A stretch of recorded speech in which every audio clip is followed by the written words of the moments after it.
Yes, he said, that sort of thing is certainly very blamable. But what are the stories which you mean?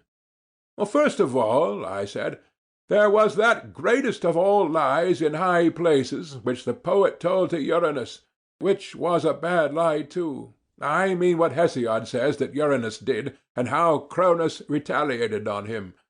The doings of Cronus and the sufferings which in turn his son inflicted upon him, even if they were true, ought certainly not to be lightly told to young and thoughtless persons. If possible, they had better be buried in silence. But if there is an absolute necessity for their mention, a chosen few might hear them in a mystery, and they should sacrifice not a common pig, but some huge and unprocurable victim, and then the numbers of the hearers will be very few indeed. Why, yes, said he, those stories are extremely objectionable. Yes, Adeimantus, they are stories not to be repeated in our state. The young man should not be told that in committing the worst of crimes he is far from doing anything outrageous, and that even if he chastises his father when he does wrong, in whatever manner, he will only be following the example of the first and greatest among the gods. I certainly agree with you, he said. In my opinion, those stories are quite unfit to be repeated. Neither, if we mean our future guardians to regard their habit of quarrelling among themselves as of all things the basest, should any word be said to them of the wars in heaven, and of the plots and fightings of the gods against one another, for they are not true. No, we shall never mention the battles of the giants, or let them be embroidered on garments, and we shall be silent about the innumerable other quarrels of gods and heroes with their friends and relatives. If they would only believe us, we would tell them that quarrelling is unholy, and that never up to this time has there been any quarrel between citizens. This is what old men and old women should begin by telling children, and when they grow up, the poets also should be told to compose for them in a similar spirit.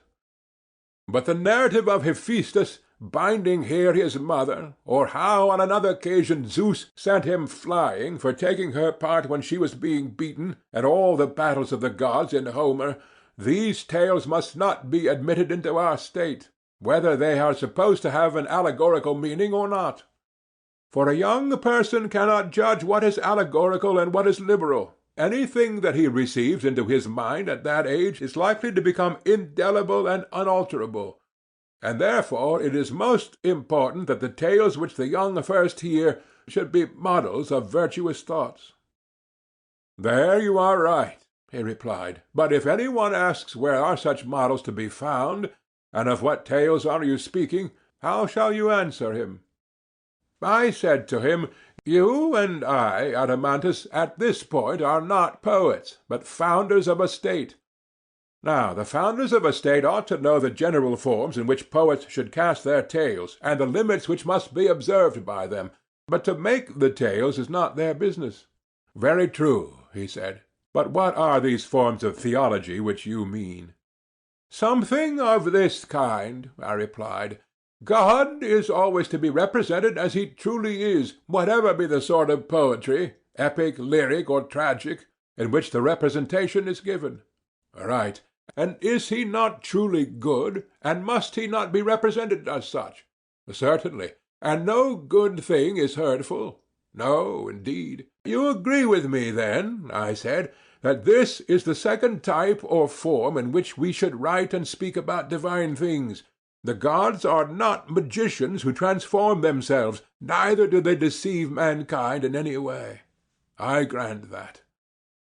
Then, although we are admirers of Homer, we do not admire the lying dream which Zeus sends to Agamemnon, neither will we praise the verses of Aeschylus, in which Thetis says that Apollo, at her nuptials, was celebrating in song fair progeny whose days were to be long and to know no sickness, and when he had spoken of my lot as in all things blessed of heaven, he raised a note of triumph and cheered my soul, and I thought that the word of Phoebus, being driven and full of prophecy, would not fail.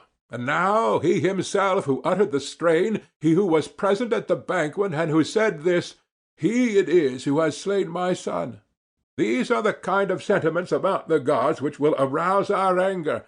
and he who utters them shall be refused a chorus, neither shall we allow teachers to make use of them in the instruction of the young, meaning, as we do, that our guardians, as far as men can be, should be true worshippers of the gods, and like them.